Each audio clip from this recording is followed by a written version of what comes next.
Welcome, ladies and gentlemen. My name is Medicus Deletius, and this is Story of Vampyr. No commentary involved.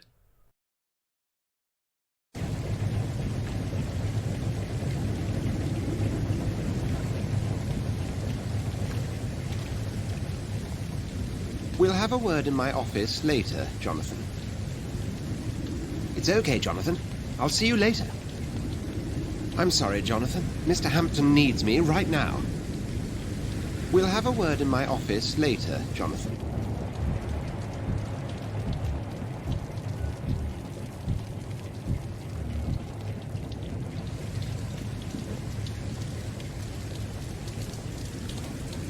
Come on, you bastard! You can do better than that! Now, it's my turn!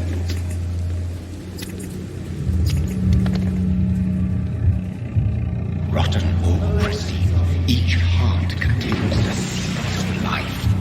Drink at this river, try it all.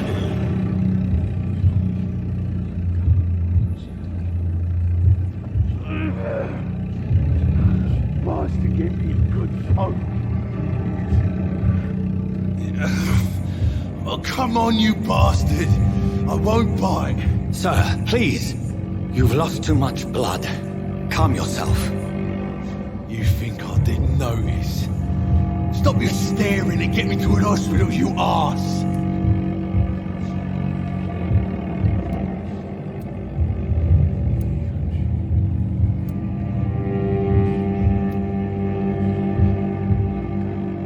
Insulting a good Samaritan. Not exactly the way to get rescued. All right, sorry. I am in pain here. My guts are spilling out onto the street and you're yabbering on. Yes. That's a very nasty wound you've got there. Take my word, I am a doctor. Dr. Jonathan Reed. Name's Clay Cox. I'd appreciate you helping me to a better place, Doc. Follow me, Mr. Cox. Let me assist you to that better place.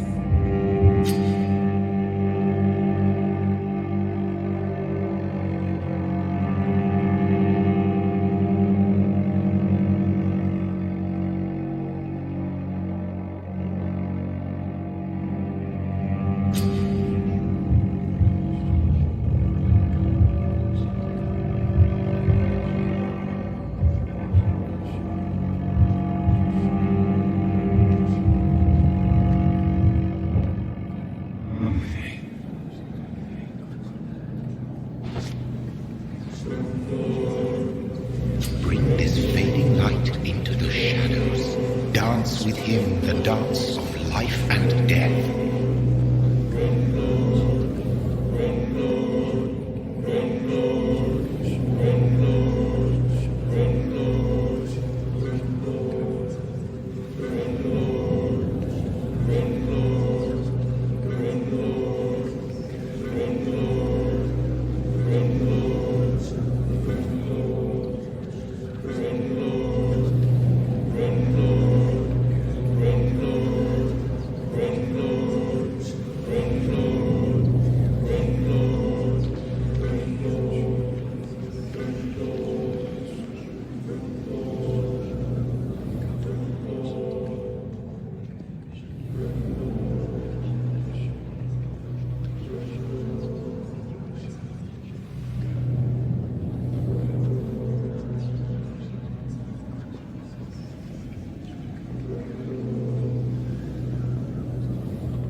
tonight. Not like this. I will not take another life.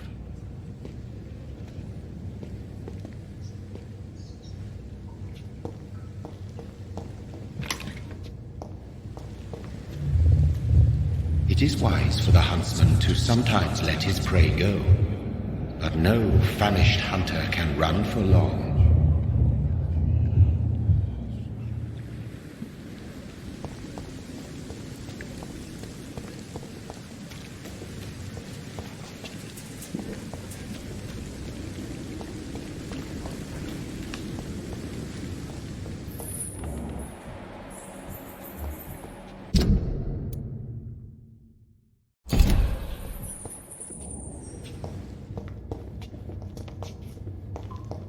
Did I black out?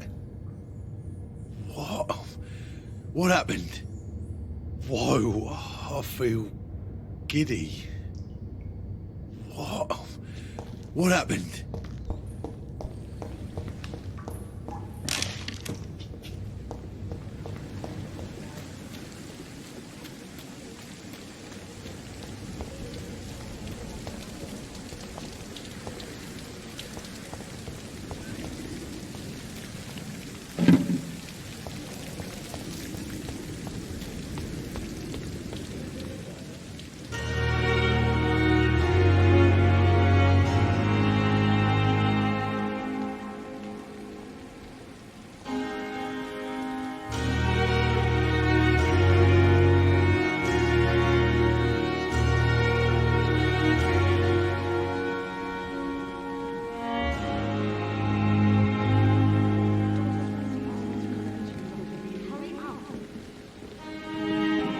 Good evening, sir.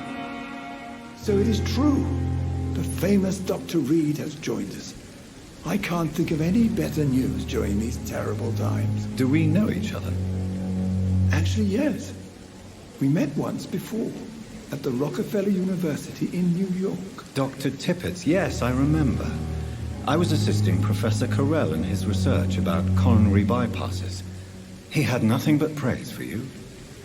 He was also very confident about your future. And look at you now. Eminent surgeon and blood transfusion specialist.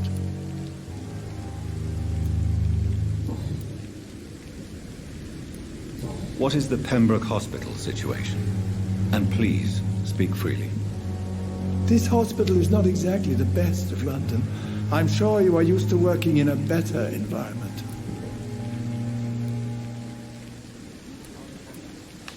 It's more than enough.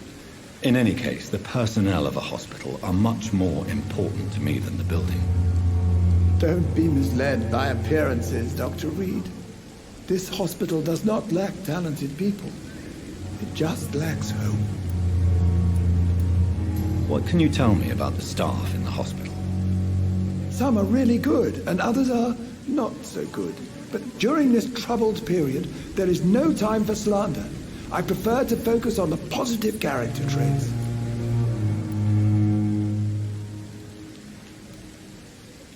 Any opinion about the management? I don't always agree with Dr. Swansea's reserve, but I must admit he does all he can to keep this facility running during this crisis. Ah, yes, the burden of command. I was fed up with this concept while serving as a medical officer. Don't get me wrong. Swansea's a good administrator. I just wish he would get out of his office now and again. Tell me more about cherished people, then. Nurse Brannigan is a pearl. She is the most helpful and dedicated nurse I've ever worked with. A clever and cheerful woman. You really seem to admire her skills. I'll go even further. If she was a man, she would be a damn fine practitioner.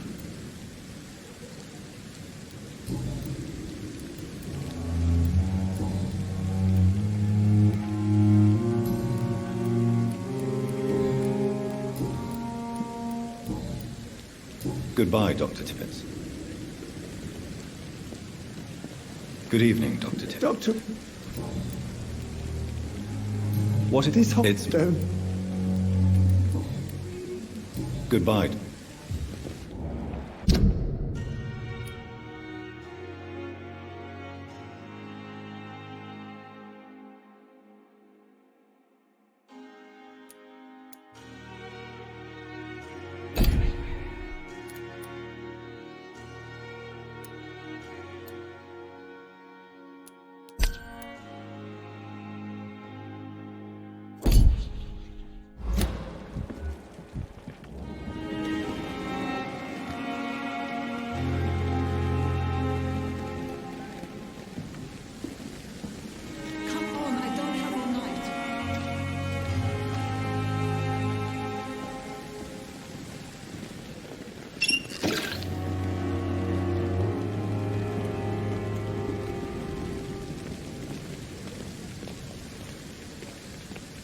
Good evening, nurse. I'm Dr. Jonathan Reed, the new surgeon here at the Pembroke. Dr. Swansea has already told us about you, sir. I'm Nurse Gwyneth Brannigan. Welcome to the Pembroke Hospital. Did he really? It's a good thing I wasn't hoping to keep a low profile. All members of staff have already read about your new blood transfusion technique. Dr. Swansea made sure of that. I see. Well, I'm a little surprised, but I suppose I'll just have to deal with this unexpected notoriety.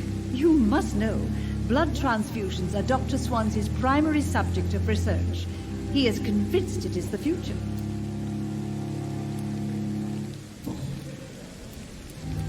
How are things here? Not good, to say the least.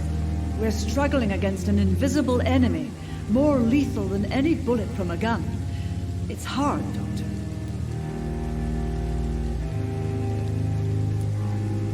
Do you think this hospital can survive the epidemic? We are all volunteers here, and we're trying to hold fast, but how do we beat an invisible killer? Some nurses have already resigned. An invisible enemy? Quite a poetic term for a disease, especially from a nurse. Sorry, Doctor. These last few weeks have been exhausting. We could all do with a good night's sleep.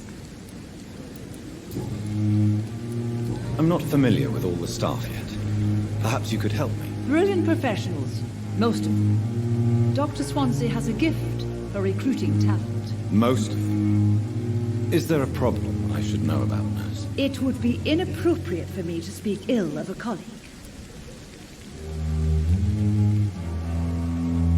Is there anyone that stands out? Well, I have never met someone as dedicated as Dr. Tippett. He should be a standard for us all here. If only he were younger. Why should his age be a problem? I guess it's fair to say he's always pushing himself to the limits. He just doesn't know when to stop and get some rest.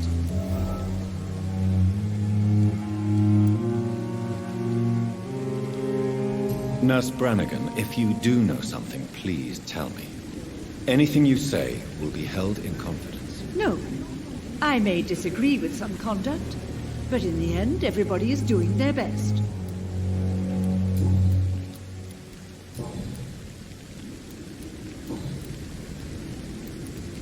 Why does Dr. Tippett claim you're the main reason he keeps working, despite his fatigue? If it wasn't for him, I probably would have left the Pembroke years ago.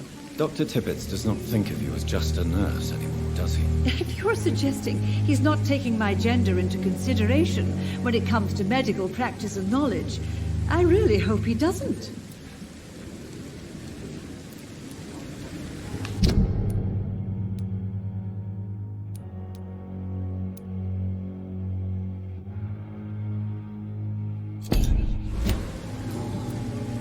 Goodbye, nurse. Call me if you need assistance.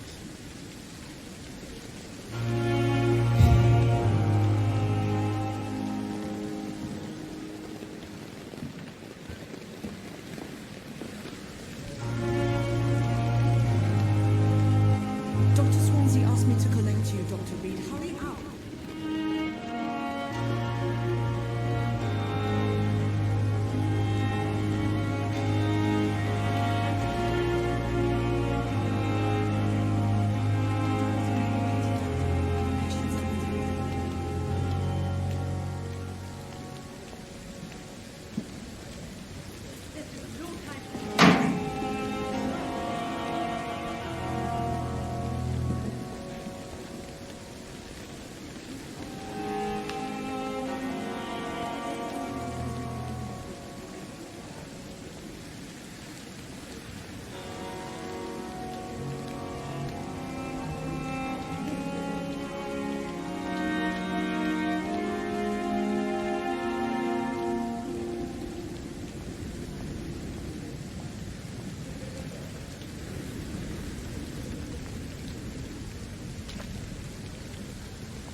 Hurry now, Doctor. It's freezing here.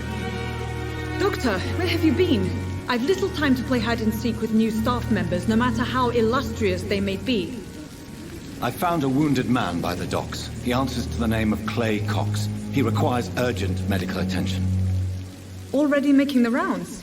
That's the Pembroke spirit. I'll ask our porter, Milton, to bring him back immediately. Thank you, nurse. What can I do for you? Dr. Swansea insisted we provide you a quiet office. You'll find it on the second floor with your name on the door. Thank you. Nurse Crane, isn't it? Yes, Dorothy Crane. Welcome to Pembroke Hospital, Dr. Reed. Your office has been prepared. I would like to ask a few questions first. And Mr. Hampton, the patient we brought in, how does he fare? I gave him a sedative to help him sleep. Poor thing was in quite a state of shock.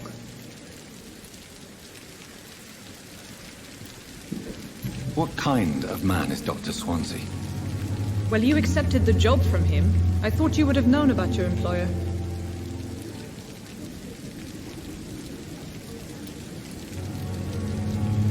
It's right to assume Dr. Swansea knows far more about me than I do about him. You'll get to know him soon enough, and better than me. The administrator has better things to do than mix with us. Apologies, I've only just met him the once. This is sudden.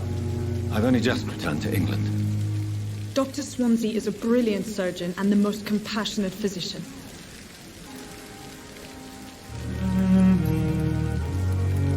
If you could point me in the direction of my room again, nurse. Second floor of the hospital, left after the stairs. It's the last vacant office at the end of the corridor. Thank you, Nurse Crane.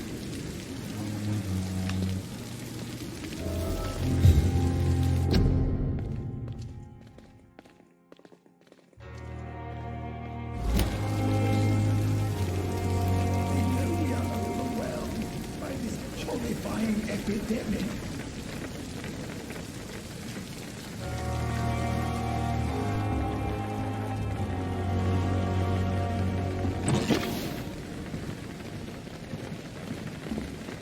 Good evening, Dr. Tibbets. Dr. Reed, any good news to share?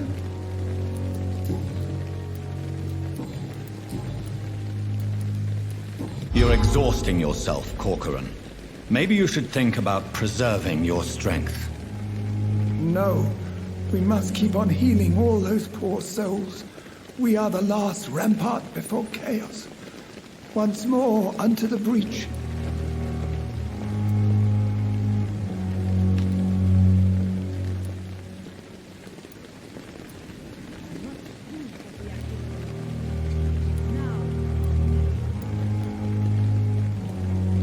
Nurse Brannigan is worried about you, Doctor. She should not have told you that. I will have a word with her. You don't have to blame her for her honesty. I'm not that kind of man, my dear Jonathan. Actually, Nurse Brannigan's opinion is the only one I may listen to.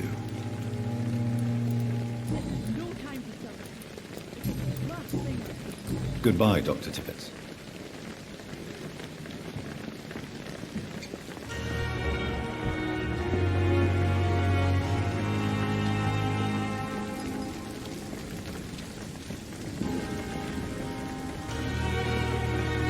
Patients are not fools. They know we are overwhelmed by this horrifying epidemic.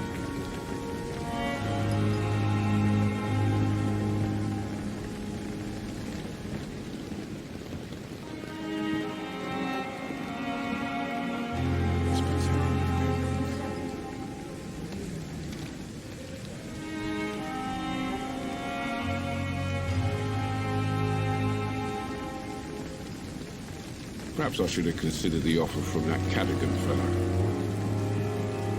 Good evening, sir. I'm Dr. Jonathan Reed. I'm new here. I've already heard about you, Dr. Reed. I'm Milton Hooks, the ambulance driver for this shithole of a hospital. That's quite a blunt introduction, Mr. Hooks. You can call me Milton. I like to speak my mind, Dr. Reed. Perk of the job. Don't judge me, and I won't judge you. I'm not sure I understand what you're talking about. Well, I'm no doctor, but I'm pretty sure a gun can't be used as a surgical instrument. You have a keen eye. I learned to shoot during the war, and have carried one ever since. Old habits die hard. No need to explain, Dr. Reed. And if you ever need a better gun, remember, I may have something for you.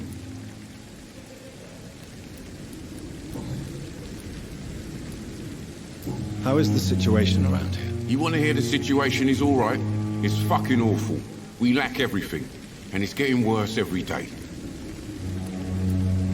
So what do you do exactly in this hospital? Apart from smuggling guns, I mean. I've been an ambulance driver since... too long, I guess. I bring sick people here night and day. It's a dirty job, but I get it done. Most of the time. It sounds like things have been a bit rough recently.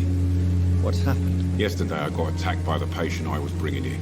I escaped through the hospital's garden, but I lost my wallet when I was running. You left an infected patient outside the hospital? That's incredibly dangerous. Go there yourself if you want, but be careful, Doctor.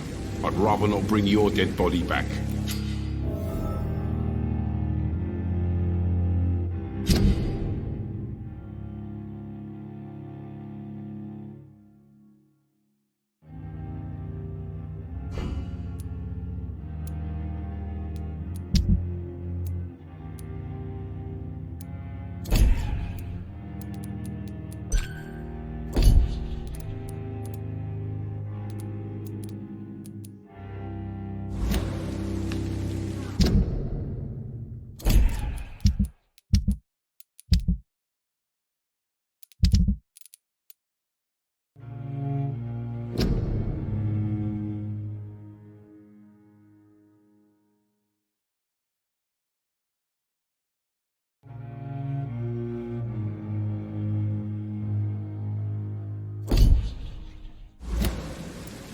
Since you're on the front line, how is the sanitary situation in this vicinity? It's a complete disaster.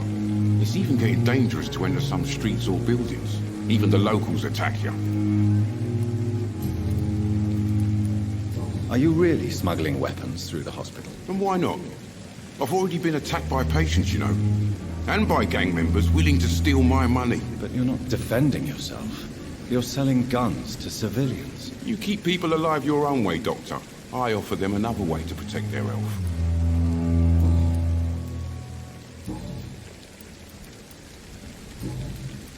I'd like to see your goods. Wise choice, Dr. Reed.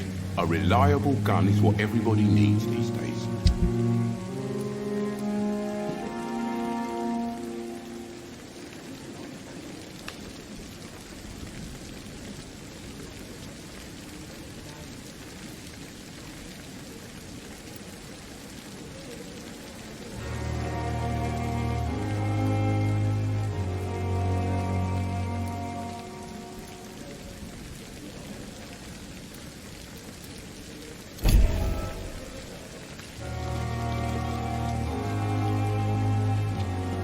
Another night with the glorious battalion of Pembroke.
Dr. Swansea is right. This place seems perfect to conduct my research. Perhaps Perhaps I should have considered the offer from that captain.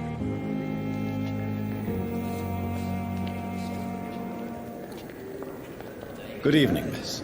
I'm Dr. Reed, the new surgeon at the Pembroke Hospital. And who are you? Your name has no meaning to me, mortal.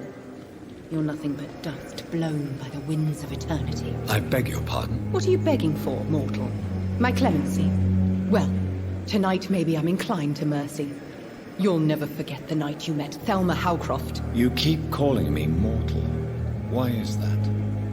And if I'm mortal, what are you? Well, Dr. Reed, if you must know, I'm a vampire.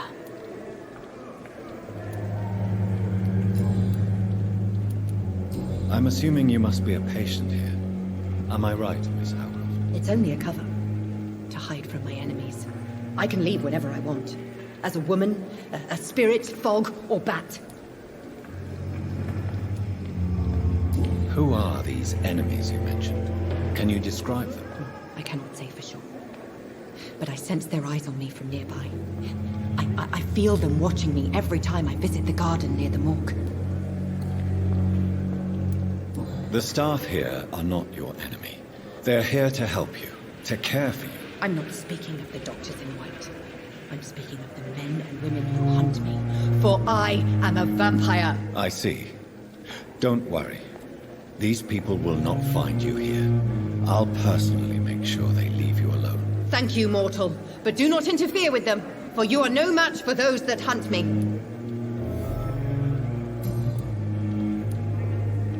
And why do you believe you're a vampire? I don't need to believe anything. It is what I am. It is what I feel within this hollow shell of flesh. Please, describe to me how you feel. What is it like to be a vampire? I can hear my body crumble from the inside as my flesh cracks and fades. I sense the last pulse of postulant blood within my drying veins. I need new blood. I see. Have you ever heard of Cotard syndrome, Miss Howcroft? Never. It's a mental illness discovered by a French neurologist named Jules Cotard. The affected patients are delusional. They believe that they are putrefying, that they are dead, a ghost or a ghoul, or in your case, a vampire. Delusional, you say? Oh, sad and petty mortal. You can't even begin to understand the concept of immortality. And you think it is I who am delusional.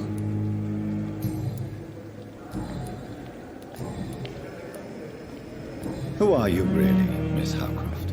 I mean, apart from being a vampire. Is that not enough for you, puny mortal? What do you require? Proof of my powers? I'm curious to know who you were before becoming a vampire. No, such a long time ago, I don't remember. Centuries of unholy life can have strange effects on one's minds, you see?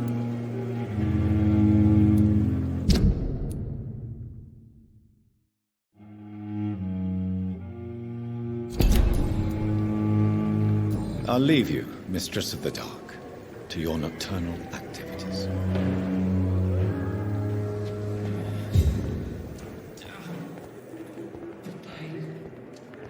It's here again.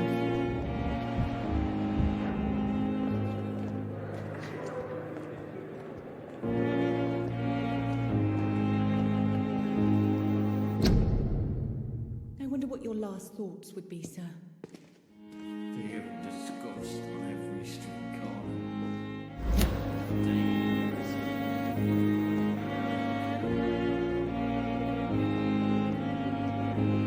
Time has lost them.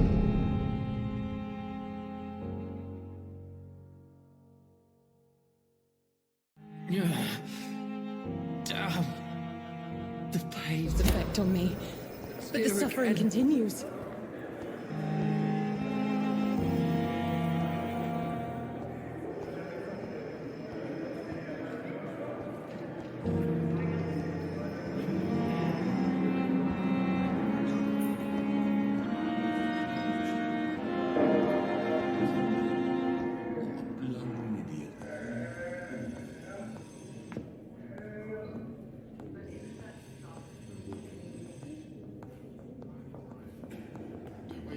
I will not let you down, my boy. What can I do for you, Doctor? Thank you, Nurse Crane.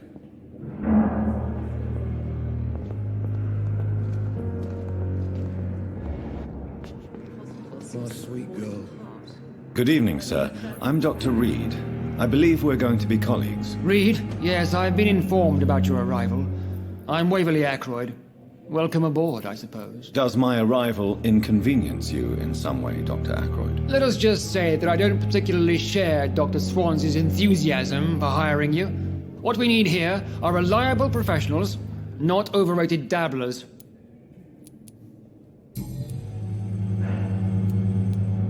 Since your tenure in this hospital is longer than mine, perhaps you can tell me more about this place. Let's just say I'm tired of the carelessness around me.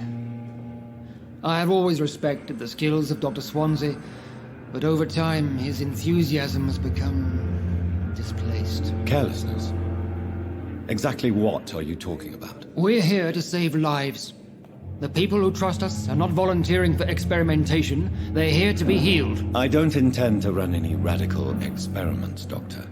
Even if I, as any good practitioner should, express an interest in pushing the boundaries of medical research. Modern medical methods were created through audacity and ego. But there are rules in our line of work, and they're here to protect our patients.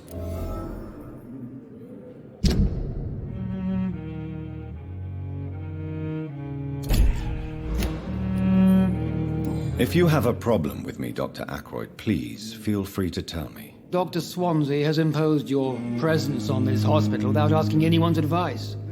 The benefit of his position. But I don't agree with it. I know we've never met before, but I believe this hospital could use all the help it can get. You will agree with that, I'm sure. Oh, but I have heard about you, Dr. Reed. Of course, you can't say the same about me, since I have not wasted my time courting the press.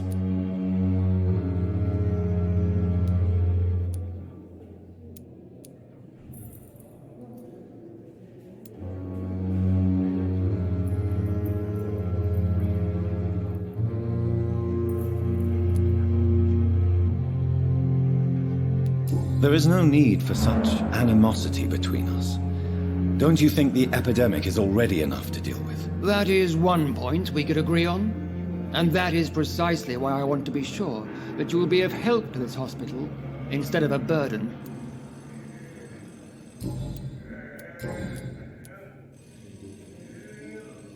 I don't know what you've heard about me, but I have already proved my value as a practitioner. I don't question your skills, Dr. Reed, but your motive. Is it money, fame, or are you truly dedicated? And what exactly is that supposed to mean? I served in the war just like you. But unlike you, I did not use the wounded to play the modern sorcerer. Be careful what you insinuate, Dr. Ackroyd. I only want you to admit you used those men to improve your theories.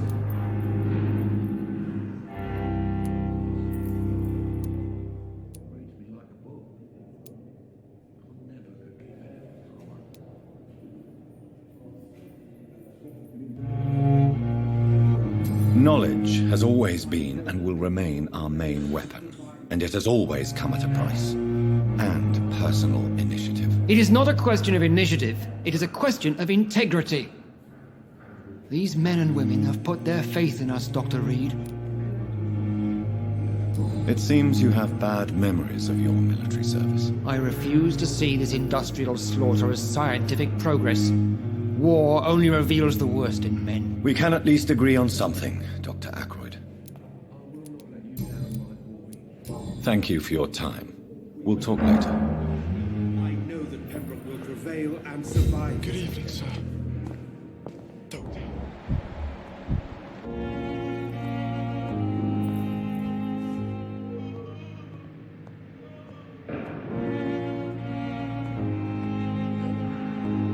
As for me, what a blundering idiot. Good evening, madam. Can I help you? It's my son who needs you, sir. I'm Dr. Jonathan Reed. How can I help your son? I'm Beatrice Goswick, mother of Mortimer Goswick. Could you check on him, please, Dr. Reed? I've heard much of your talents as a physician. What can you tell me about yourself, Mrs. Goswick? Not much to say. Just take care of my Mortimer and I'll cover all the expenses. That's all that matters.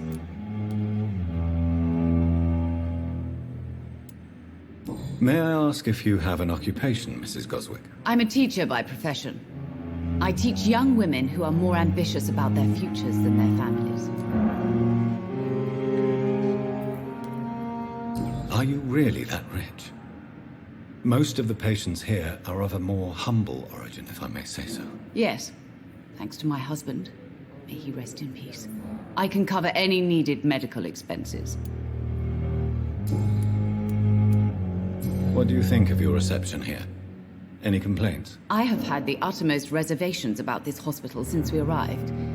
But we had no other choice, considering the state of emergency. Is there something in particular that's bothering you? Some of the staff were not especially welcoming. I suspect they're not accustomed to dealing with patients of such social standing.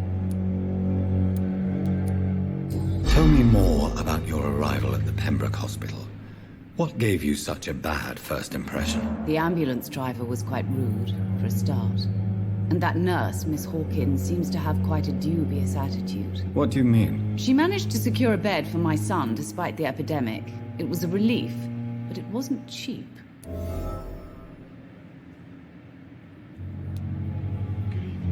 She charged you for a bed? Yes, and I paid without question, considering the urgency of the situation.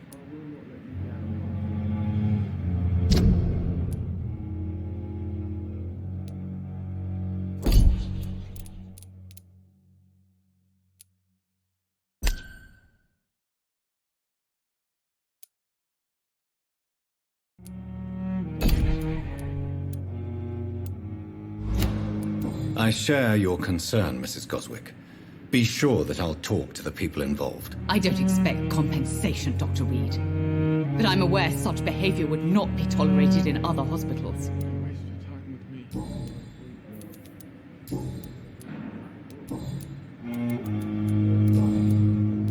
Goodbye, Mrs. Goswick.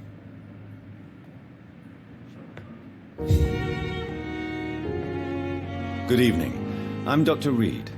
Can I help at all? No. Really? Why are you here, then? I don't want to talk. My throat hurts too much. I suppose that this pain is the reason you're here. Is someone taking care of you? Yes.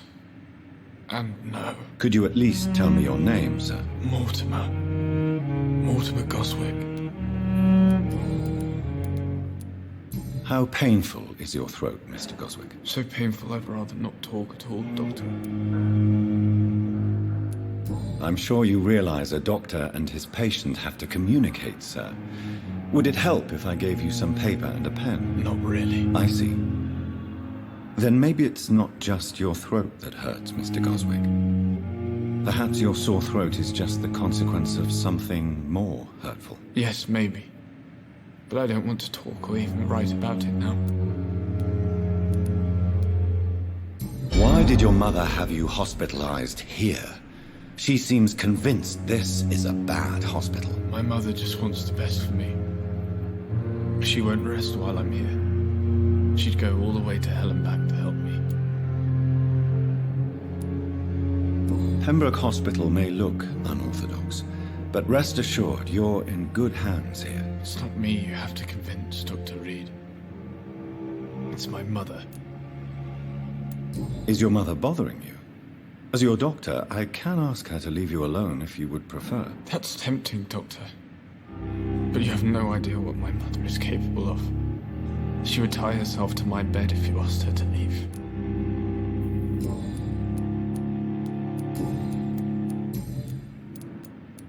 Tell me about yourself, Mr. Goswick. I don't want to talk, Doctor. I have to go now, sir. But don't hesitate to contact me if you need any help. I'm all right. Don't waste your time with me. I will not let you down, my boy.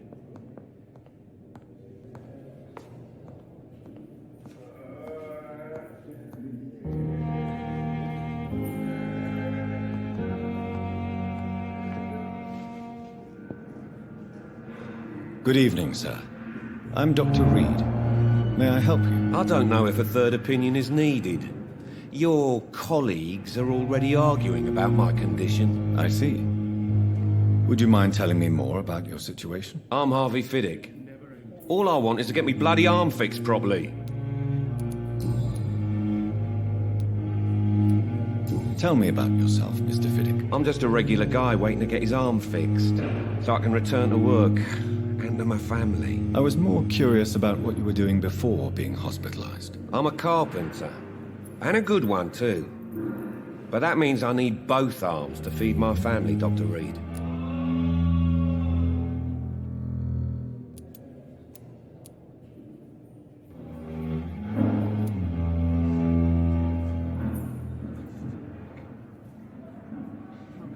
Are you satisfied with your treatment here? Well, it's clear that I've chosen a bad time to be injured.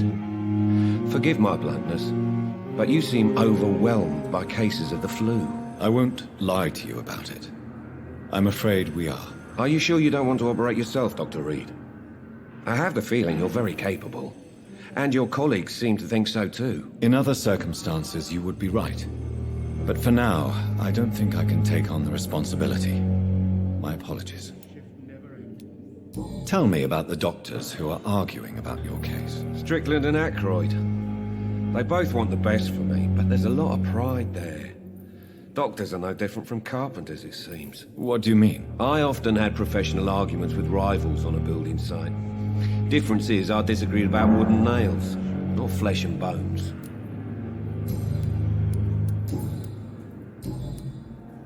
Goodbye for now, Mr. Fiddick. I'll see you later.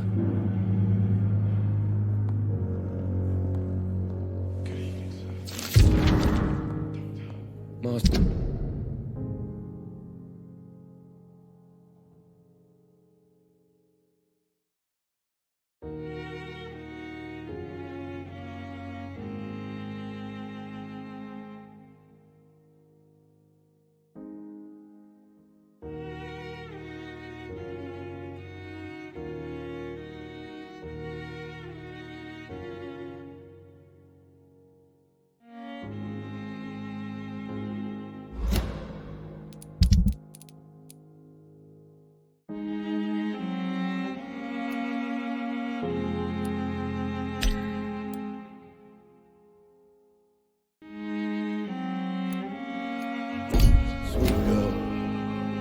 Reads me like a book. I never could keep anything from her. But in the circumstances, I'm willing to give you the benefit of the doubt. Good evening, Mr. Fiddick. Good evening, Dr. Reed. Any news about my operation? You seem worried about the safety of your family. And it's obviously the reason why your wound troubles you so much. I cannot give up on my children now. They both need me living. What about their mother, if I may ask? She died in 1915 during one of the first Zeppelin raids. We never found her body.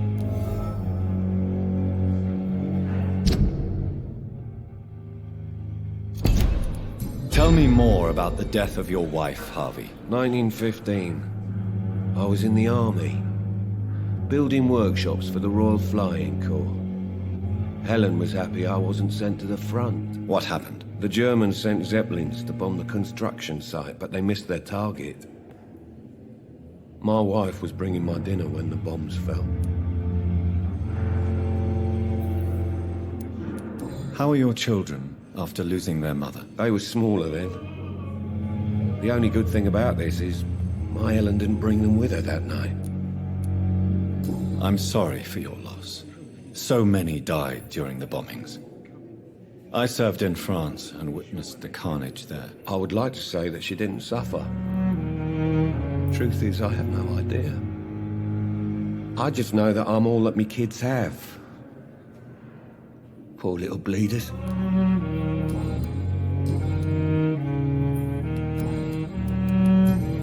Goodbye for now, Mr. Fiddick. I'll see you later. You always knew the words to calm the children, Helen. As for me, I'm an idiot. I'm all right. Don't waste your time with me. Good evening, Doctor.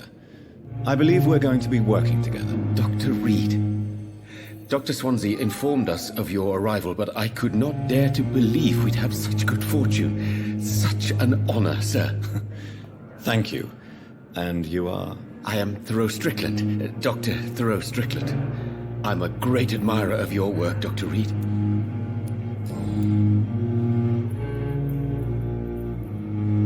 Please, could you tell me something about yourself? I'm a great admirer of your work concerning blood transfusion, Dr. Reed. I run my own experiments. I'm convinced it's the future. What made you choose to be a doctor? I'm not ashamed to admit you and your work have inspired me. I am honored to have the opportunity to work by your side.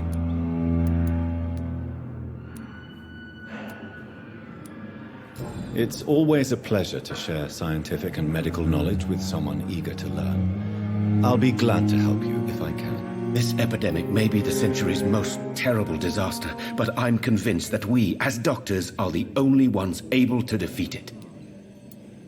I based my technique on my mentor's research. He helped me perfect my method. What is yours? I'd rather not talk about it. For now, it's just theories and first approach.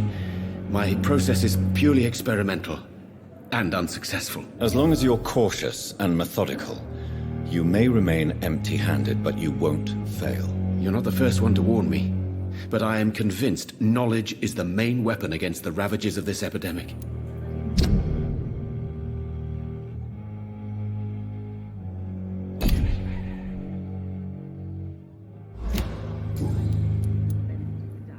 What can you tell me about the Pembroke? Well, it has always been an honor to work with Dr. Swansea.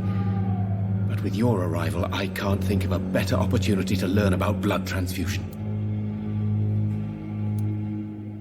You seem quite optimistic.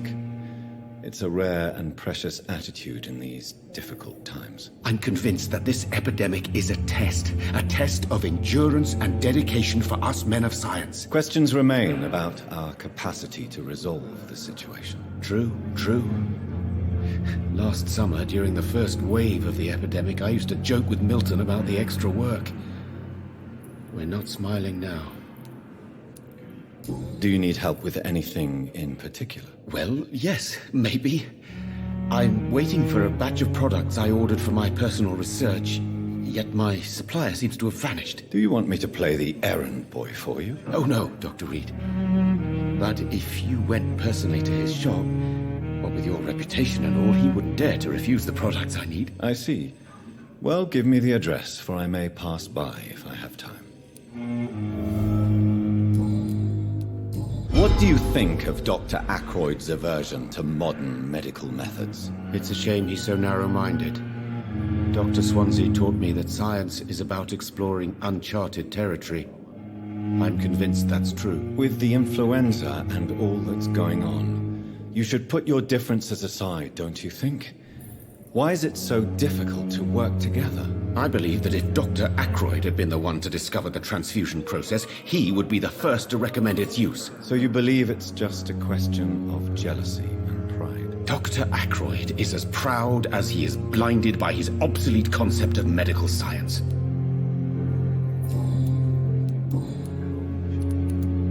Tell me more about your willingness to experiment with new medical techniques. Harvey Fiddick is a patient suffering from a severe injury that could cripple him if not treated correctly. I'm convinced your blood transfusion technique could help him. What is it you really want? To save him, or to prove your point? Fair question. I want nothing but to save my patient, Dr. Reed. Especially since I know Mr. Fiddick's story.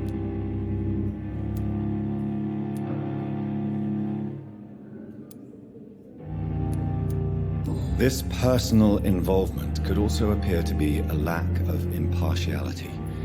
You must know that a good surgeon must remain neutral. I agree. But that does not excuse Dr. Ackroyd's behavior, a man who did not even take time to converse with his patient. Do you think keeping his distance was a mistake? All I know is that I'm taking care of human beings with desires, hopes, and fears. Not some biological machine comprised of blood, bones, and flesh. Tell me Mr. Fiddick's story. Our first diagnosis was compromised because Mr. Fiddick lied to us about the real origin of his injury. He first claimed it was an accident. But why would he hide such crucial information from us? Because he is a proud father, ashamed of putting his children at risk because of his own negligence.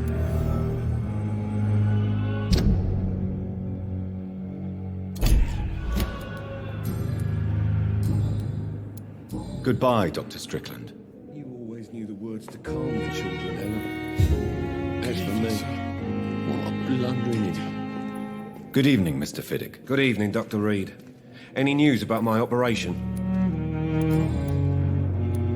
Tell me about your injury, Harvey. Why do you feel so guilty about it? My wife died because of me. And now I may lose everything because I've been careless enough to hurt myself. What an arsehole. You can't hold yourself responsible for your injury, Mr. Fiddick. Unless you tried to hurt yourself. Of course I didn't hurt myself. But I can't work until my arm is fixed. My children need to eat, Doctor. How could your job be responsible for your wife's death? I was working a double. She went out to bring me a hot meal and got caught in a German bomb raid.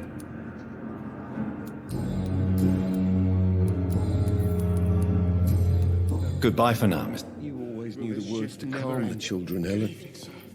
As for me.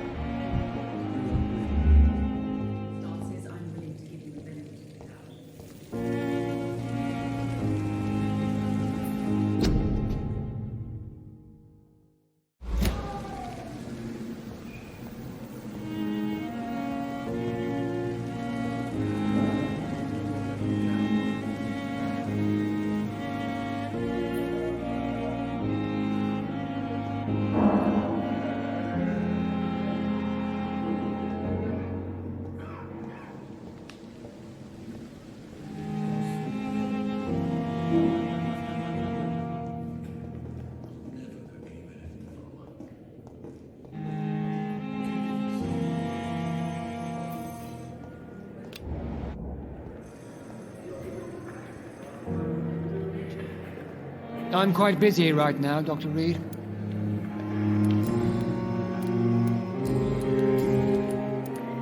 Tell me, Waverly, what do you think of Dr. Strickland's enthusiasm for his experimental research? Strickland is playing with his patients' lives for pride and glory.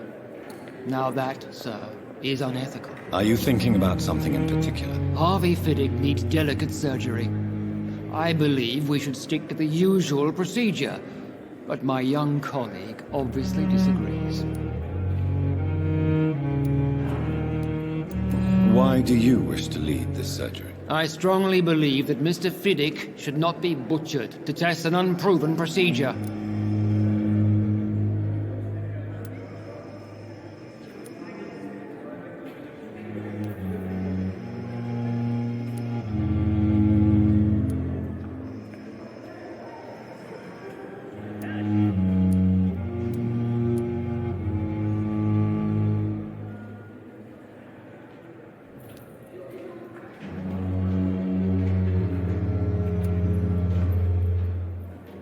If you are going to lead this surgery, I'm trusting you to assume the consequences of your actions, whatever the result. I'm not the kind of man who runs away from his responsibilities, Dr. Reed.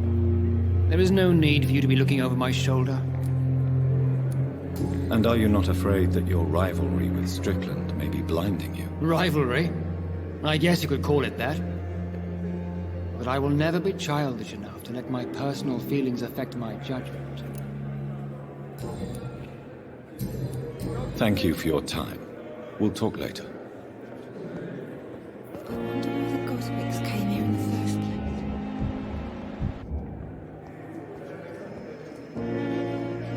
place. Good evening, nurse. Good evening, Doctor. I don't think we've been introduced yet. My name is Pippa Hawkins. And I'm Dr. Jonathan Reed. Dr. Swansea has recently offered me a position in this hospital. Well, it's a euphemism that your help will be appreciated, Doctor.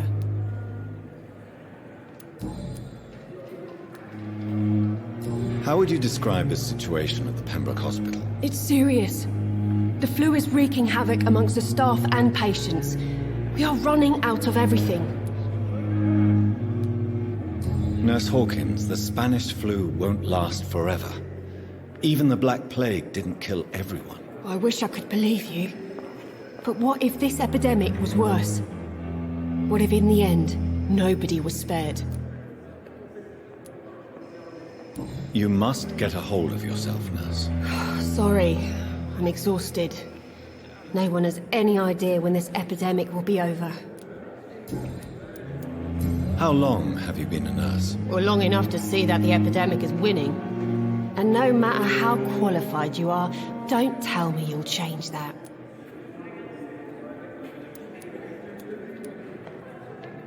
You're right. When dealing with such a terrible disease, one must remain humble. But that doesn't mean we shouldn't try our best. Sorry, Doctor. I don't want to sound bitter, but I'm just too tired to give a pep talk like Nurse Brannigan. How is the Pembroke staff coping with the epidemic? Well, not well. Milton, the ambulance driver, is even more grumpy than usual, especially concerning doctors. Why is Milton grumpy on a daily basis? Is it just an act? Milton's not the kind of man who's bothered about a bad reputation, whether he deserved it or not.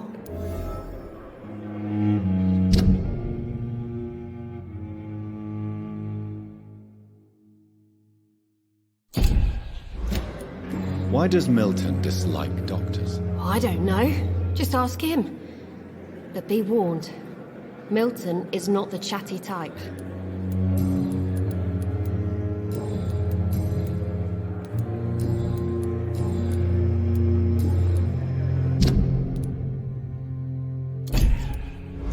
Goodbye, Nurse Hawkins. See her again.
Wasted too much energy for so little results. Good evening, sir.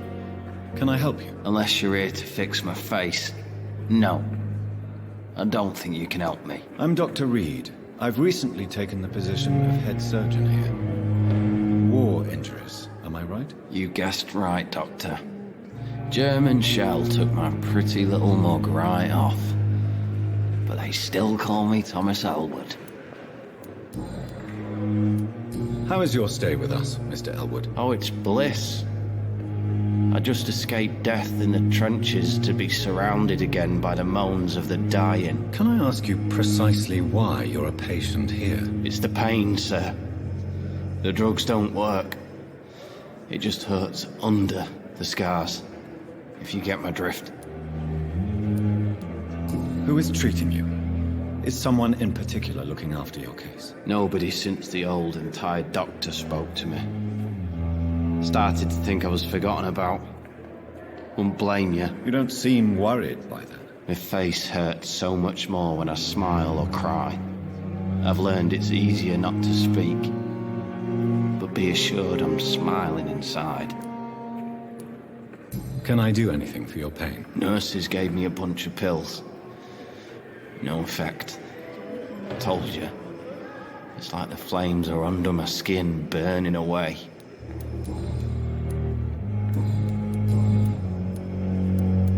Where were you stationed, sir? Did you serve for long? I really don't want to talk about all this shit. No offense. I was pushing too much. I served in France myself. I just wanted to know what happened to you. You were an officer, weren't you? Then I doubt we fought the same war, sir. No offense.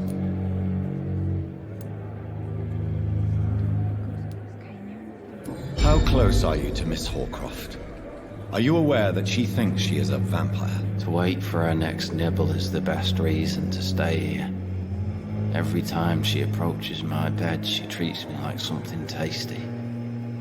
A normal person. Aren't you afraid? She may hurt you if the game goes too far. She's quite harmless, I can assure you. Her head's broken inside is all. While I'm busted on the outside. But she's still beautiful. Living proof that there's hope for me.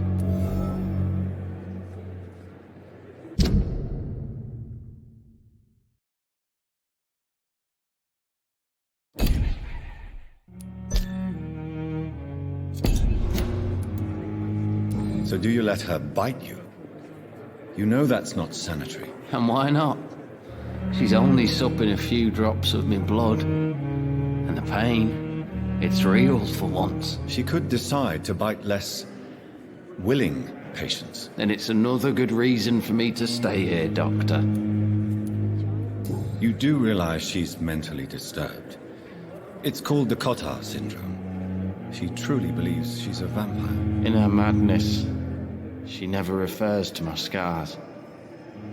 Frankly, if I could, I'd join her world. It seems much more fun than the real one.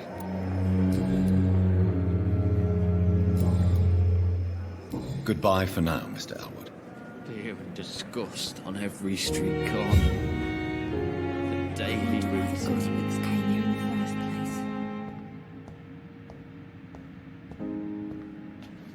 place. Good evening, Mr. Hampton.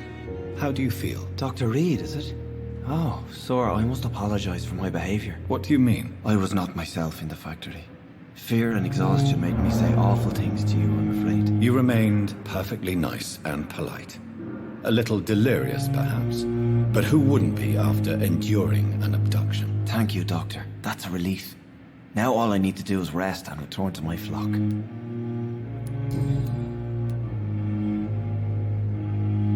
How did you end up in William Bishop's den? I had received alarming news about his recent behavior. I went to his place and he refused to let me go. Why did he abduct you? William was an alcoholic. His addiction suddenly changed to blood. I don't know why. Just like a patient I met here. This Miss Hawcroft. You dared to enter this awful place alone. You're a hero, Mr. Hampton. Or a fool. I'm just a man trying to help his friends, Dr. Reed. William Bishop was a conflicted soul, searching for light.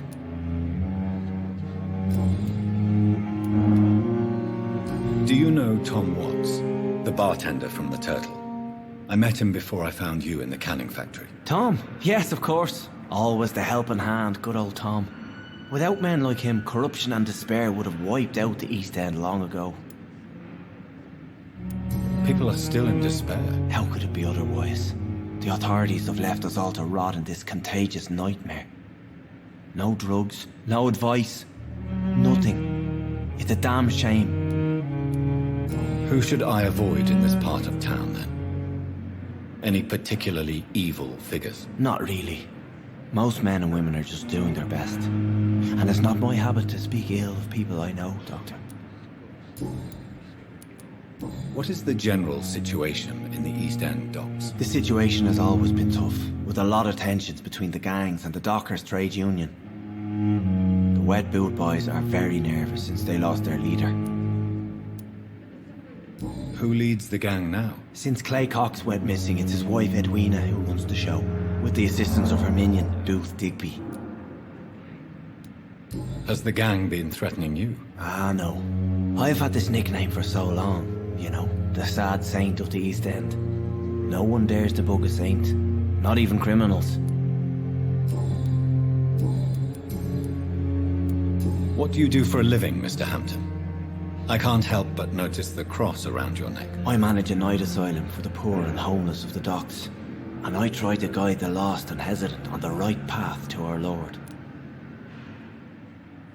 Are you a priest, Mr. Hampton? A deacon, maybe? Not at all, Doctor. I'm just a man of faith willing to preach the good word. Why didn't you use your cross against William Bishop? To repel him somehow? That's a very strange question, Doctor. A cross is no magical token, if that's what you were trying to say. Not mine, anyway. How do you feel, Mr. Hampton? Medically speaking, I mean. I feel exhausted. Beyond exhaustion, actually. William drank so much of my blood in his madness. I feel empty. You're in good hands here. Dr. Swansea is well versed in blood transfusion, and I'm sure he'll take the best care of you. Thank you, sir. I believe all I need is rest, and then I can go back to the people who need me. Have you made friends since you arrived? Not really, but I recognized Miss Harriet Jones. I knew her when she lived by the docks. That poor woman had such a miserable life. You never came to see her here at Pembroke? Receiving visits when sick can be an important part of the healing process, you know. We're not just bodies. You're preaching to the converted now, Doctor. To be truly honest, I thought she was dead. She left the docks many months ago. Goodbye, Mr. Hampton. We'll talk again later. Pembroke nowadays. Time has lost its effect on me. But the suffering continues. Here again.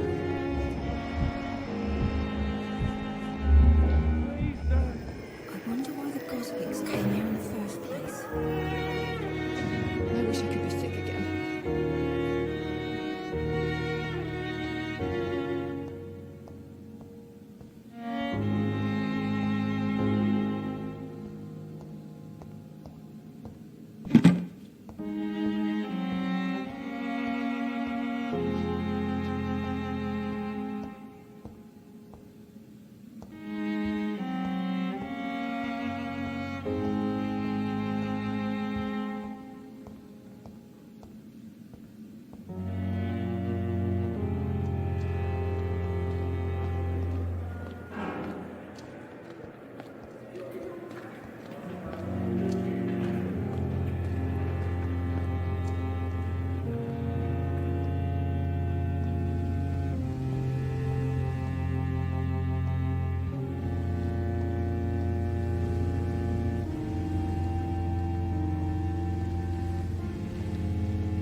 It's locked, all right.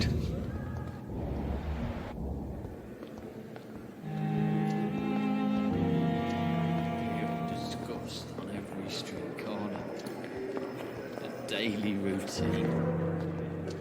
Good evening, Nurse Hawkins. Good evening, Dr. Reed. Pepper. Are you sure you want to leave this hospital? To become a nurse was a little girl's dream. But in the end, I don't feel that useful. I want more. I want to make things change.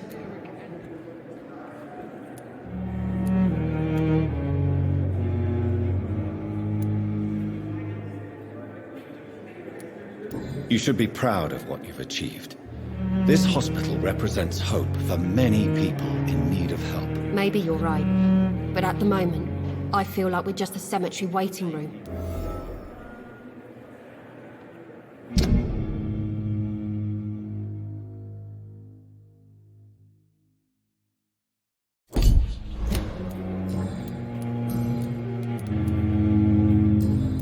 Goodbye, Nurse Hawkins.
Not now!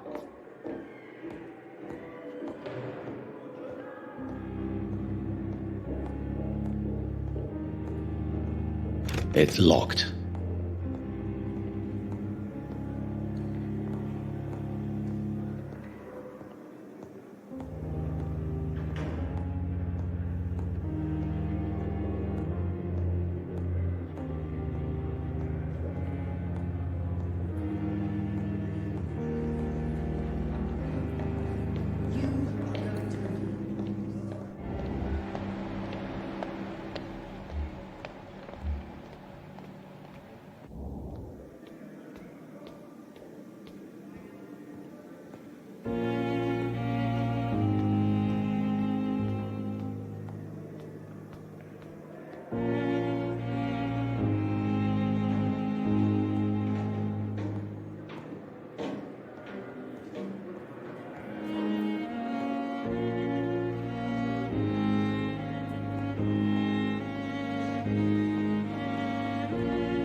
It's locked.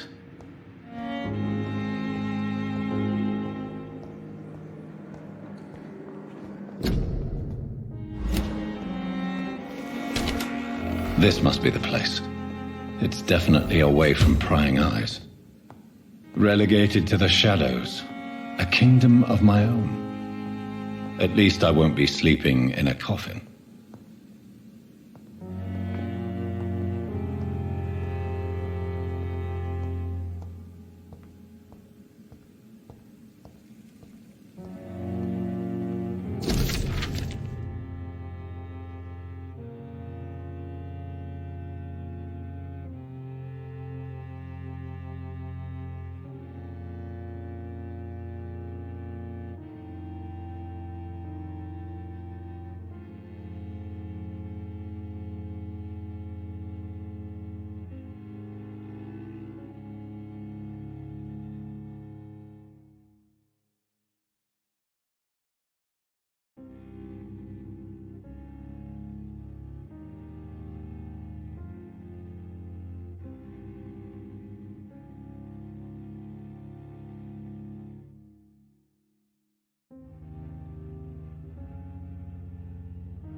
The flower's dying.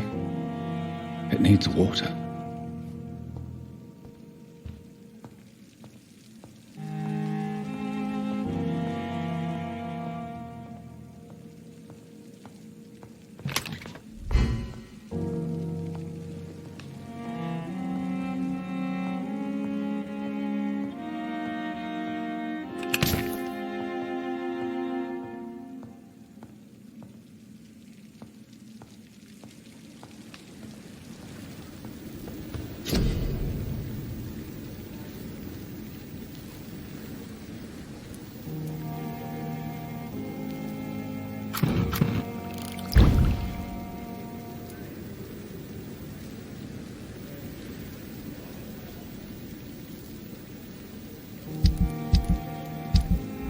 William Bishop's blood is much more unstable than human blood and shows extensive mutation.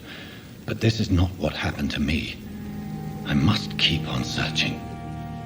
The sun is about to rise. I can feel it.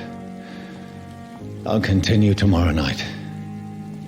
I have so much time now.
If I'm to stay here until my research is complete, I'd better learn to hide my true nature from the mortals. But what about my thirst for blood?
That will be all for this part of the story. Thank you all so much for watching. If you liked it, hit the like button and subscribe.